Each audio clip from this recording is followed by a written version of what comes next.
Estimada germana, m'alegro que la vida ens hagi regalat aquest darrer hivern a l'illa, juntes. Me n'alegro molt. Qui ens havia de dir que després de 15 anys sense saber res l'una de l'altra, un forn de pa i una herència misteriosa farien que ens retrobéssim?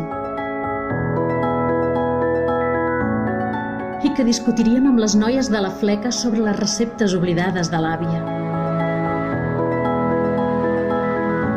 T'escric perquè ara sóc jo la que se'n va. M'agradaria que no oblidessis mai la nostra infantesa. Som les que som gràcies a aquells moments.